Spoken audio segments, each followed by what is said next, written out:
Just as the world started believing the tension between Israel and Palestine was easing down, the Israeli Defense Forces blew up several buildings in the occupied West Bank on February 2nd.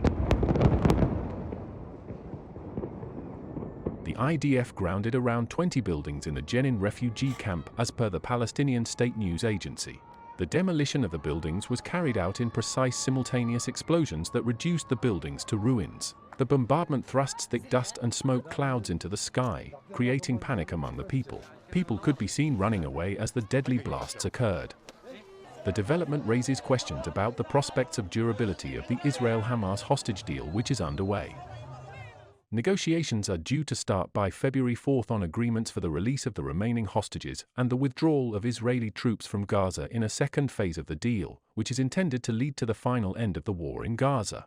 Israeli Prime Minister Benjamin Netanyahu is also expected to meet United States President Donald Trump on the same day, with the ceasefire in Gaza and a possible normalization of relations with Saudi Arabia as part of a post-war deal likely to be the focus.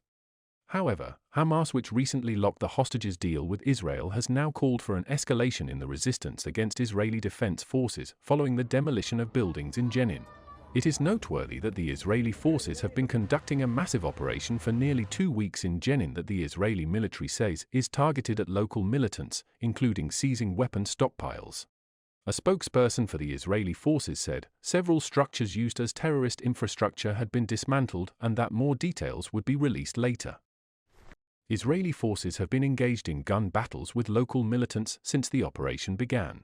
Defense Minister Israel Katz said on Wednesday that security forces would stay until the operation is complete.